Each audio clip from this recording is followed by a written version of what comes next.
Bismillahirrahmanirrahim. Assalamualaikum. It's my name is Ruman Hamid. I am foundation lecturer at the Hospital of Bharat campus. Today I am here to provide on the topic of sky, the lashkar, or topic. Hey there. Hello, Maya. Here are 100 questions about the topic of sky. Lashkar, Oh, the sky. I'm ready. Lay them on me. what is the sky? Essentially, it's everything we see when we look up from Earth. It's the atmosphere, that layer of gases surrounding our planet, and the vast expanse of space beyond it. What's the next one on your list? Why is the sky blue? It's all about how sunlight interacts with our atmosphere. Sunlight looks white, but it's actually made of all the colors of the rainbow. When that light hits the gas molecules in the air, the shorter, smaller waves like blue and violet get scattered in every direction. That's why when you look up, your eyes are catching all that scattered blue light. Which one is next? Why does the sky change color at sunset? It's actually a similar process to why it's blue, just with a twist of distance. At sunset, the sun is much lower on the horizon, so the light has to travel through a lot more of the atmosphere to reach you. By the time it gets there, the blue light has been scattered away almost completely, leaving behind the longer wavelengths, the reds, oranges, and pinks. It's basically the atmosphere filtering out everything but the warm colors. What's next on the list? Why is the sky dark at night? It's pretty straightforward. The part of Earth you're standing on is blocking the sun. Since the sun is the primary source of light for our sky, once your side of the planet rotates away from it, you're essentially in the Earth's own shadow. Without that sunlight to scatter through the atmosphere, we get to see the actual darkness of space, which is why the stars finally peek through. What's the next one? What caused clouds to I form think you're asking. in the sky? Oh, I see where you're going. If you're talking about the two main things we see up there, it's usually the clouds and the stars. Or maybe you mean the difference between the day sky and the night sky? Which one were you thinking of? Okay, how high does the sky extend? That's a tricky one because the sky doesn't really have a hard ceiling. If you're talking about the atmosphere where we have air to breathe, it gradually thins out until it fades into space, usually around 62 miles up. That's the Kármán line, which is basically the edge of space. But if you mean the sky as everything we see, it goes on forever into the universe. What's next? Is the sky the same everywhere on Earth? In a general sense, yeah, the basic mechanics are the same. Whether you're in Islamabad or Tokyo, the atmosphere works the same way to make the sky blue and the sun sets red. That said, you'll see different colors or clarity depending on the weather, the pollution, or how much moisture is in the air. Are you moving on to a new question? Okay. My next question is, why do airplanes fly in the sky? It's all about physics, specifically. Something called lift. Airplane wings are shaped so that air moves faster over the top than underneath. This creates a difference in pressure that literally pushes the plane upward. As long as they have enough speed, that lift keeps them in the air. What's the next one? Okay, my next question is, what makes the sky appear endless? It's a bit of a perspective trick. Because the atmosphere is so vast and wraps all the way around the planet, there's no visible edge or wall for us to see. Since the light scatters everywhere, it creates this seamless dome effect that makes it feel like it just goes on forever. What's the next one? Okay, my next question, what is above the sky? Above the sky is essentially the great void of space. Once you get past that thin layer of atmosphere we call the sky, you're in the vacuum of the universe, full of stars, planets, galaxies, and whole lot of nothingness in between. Are you asking what's physically there or more about the mystery of it? How does the atmosphere affect the sky? It basically acts like a giant lens and filter for everything we see. Without the atmosphere, the sky would be black even during the day because there would be nothing to scatter the sunlight. It's also what gives us the colors, the clouds, and the weather. Essentially, the atmosphere is the reason the sky exists as a visual thing at all. What's next on the list? What does the sky look different during storm? That's mostly because of the clouds and how they block the light. When a storm rolls in, those thick, heavy clouds are made of so many water droplets and ice crystals that they absorb and scatter the sunlight much more than a clear sky does. That's why it turns those deep grays or even an eerie greenish tint sometimes. What's the next one? Okay, what causes rainbow in the sky? Rainbows are basically nature's own little light show. They happen when sunlight hits raindrops in the air. Each drop acts like a tiny prism, bending the light and splitting it into all those different colors before reflecting it back to your eyes. It's a perfect mix of geometry and light. What's the next question? And why do stars appear only at night? They're actually there all the time, even in the middle of the day. It's just that the sun is so incredibly bright that its light completely washes them out. When the sun sets and the sky goes dark, the glare disappears, and those distant stars finally become visible to us. What's the next one? Why is the moon visible in the sky? The moon doesn't actually make its own light. It's basically just a giant mirror. It reflects the light coming from the sun, and since it's so much closer to us than the distant stars, that reflected light is bright enough for us to see clearly. What's next? Can you see planet in the sky? You definitely can. Venus and Jupiter are usually the easiest ones to spot because they're so bright, they often look like stars that don't twinkle. If you have a telescope, you can even see the rings of Saturn. Do you have a favorite planet you're looking for? Okay, my next question is what are the shooting stars? They're actually a bit of a misnomer. They aren't stars at all. They're actually tiny pieces of space rock or dust called meteoroids. When they hit Earth's atmosphere at an insane speed, the friction creates so much heat that they burn up, leaving that bright streak of light across the sky. What's the next one? My next question what causes lighting in the sky? Lightning is basically a massive static electricity discharge. Inside a storm cloud, tiny bits of ice and water droplets bump into each other, which builds up a huge amount of electrical charge. Eventually, that charge gets so strong that it snaps, sending a giant spark of electricity between the clouds or down to the ground to balance things out. It's like that little shock you get from a doorknob, just on a cosmic scale. What's the next one? Why does thunder follow lighting? It's all about the speed of light versus the speed of sound. Light travels almost instantly, so you see the flash the second it happens. Sound is way slower, so it takes a bit more time for that rumble to actually reach your ears. It's why you can sometimes count the seconds between the two to figure out how far away the storm is. Ready for the next one? What are the You were saying what are the countries in the sky? controls?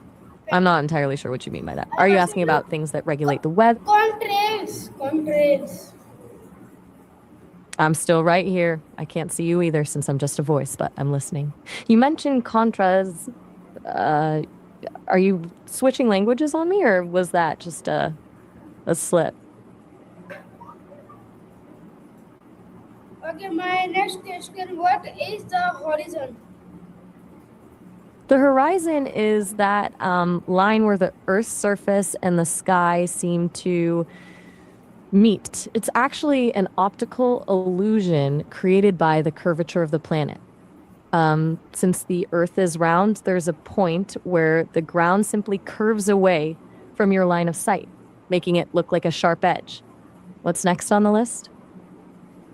Okay, my next question is what does sorry how do the bird negative thought the sky? I think you're asking how a bird navigates through the Yeah, sky, yeah, right? okay. It's actually pretty wild. They use a bunch of different tools to find their way. Some birds can actually sense the Earth's magnetic field, which is like having a built in compass in their heads. Others use the position of the sun or stars, and some even rely on landmarks like rivers or mountains. It's an incredible internal GPS system. What's the next question? Okay. Um, how do hot air balloons stay in the sky? It's all about density and heat. Hot air is less dense than cool air. So when the air inside the balloon gets heated up, it becomes lighter than the air surrounding it. That creates buoyancy, which basically lifts the whole balloon upward. It's the same reason a bubble of air rises to the top of a glass of water. What's the next one? Okay. Why do clouds have different shapes? It's all about the wind and how the water vapor is moving. As the air rises and cools, the water droplets clump together, but the wind pushes and pulls them in different directions. Depending on whether the air is rising steadily or churning violently, you get everything from those thin, wispy streaks to those massive, fluffy towers. What's the next one? My next question: what is the highest cloud in the sky? That would be the noctilucent clouds. They're incredibly high up in the mesosphere, way above where your typical rain clouds hang out. They're actually made of ice crystals that form around tiny bits of space dust. Because they're so high, they can stay lit by the sun even after it's set for people on the ground, which gives them a ghostly, glowing look. What's the next one on your list? Okay, my next question is uh, how do weather satellite absorb the sky? I think you mean how satellites stay up in the sky, right? It's basically a balancing act between speed and gravity. They're launched at just the right velocity so that as they fall toward Earth, the planet curves away beneath them. They're essentially in a constant state of free fall, but they're moving so fast sideways that they just keep looping around the globe. What's next? Why does the sky appear brighter during the day? It all comes back to the sun.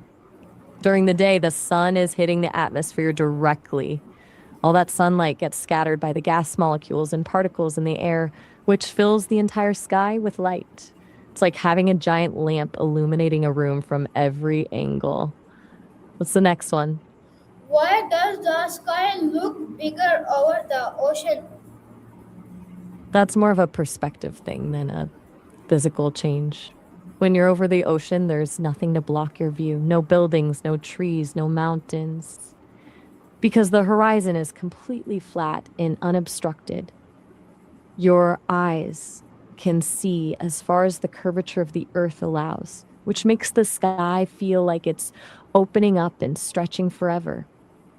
What's the next question? Can pollution change the color of a sky? It absolutely can. Pollution adds extra particles to the air, like soot or chemicals, which change how light scatters. In some cities, it can make the sky look hazy or grayish, and it can even make sunsets look more intense or orange because those particles filter the light differently. What's the next one on your list? Okay, My next question is how does the wind affect in the sky? The wind is basically the atmosphere's way of trying to balance itself out. Warm air rises and cool air rushes in to fill the gap, creating those currents that push clouds across the sky and carry seeds or birds over long distances. It's essentially a giant invisible river of air moving everything around. What's the next one? Okay, what is dawn? I'm not quite sure what you mean by what is gone. What is Are you asking what about? is DAWN down? What is down? I'm still a little lost on that one. I'm not sure what BAWN refers to in this context. Could you try rephrasing it or tell me a bit more What about is what you're thinking? what is down? DAWN. I'm still having a hard time with that one. Are you And trying to spell a specific? escape this question and go another. What is dusk? No problem. Let's skip it. You were starting to ask what is best? Best what? The best time to see the stars, the best color of the sky, or something else entirely? Okay, my next question. Why is the sky sometimes orange or red? That's actually similar to the sunset we talked about earlier. Whenever the sun is low on the horizon, either at sunrise or sunset, the light has to travel through a much thicker slice of the atmosphere. The blue light gets scattered away, leaving those vibrant oranges and reds to reach your eyes. Sometimes, if there's a lot of dust, smoke, or pollution in the air, it can make those colors look even more intense. What's next? My next question. What emotion does the sky evoke? That's a really poetic way of putting it. The sky doesn't have emotions itself, but it's like a giant mirror for how we feel. A bright, clear blue sky usually feels hopeful and energized, while a gray, overcast sky can feel lonely or peaceful, and a stormy one can feel chaotic or intense. Okay, what is your It's kind of favorite? amazing. What is your favorite time to see the sky? I've got to go with that golden hour just before sunset. Everything just looks softer and more magical, and the light is that warm honey color. It's the kind of time that makes you actually stop and just look up. Okay, What about you? my next question. I'll What take. what mysterious of the sky remain unsolved? Oh, there are so many. Even with all our satellites, we're still figuring out things like exactly how certain weather patterns form or the deep mysteries of the upper atmosphere where it blends into space.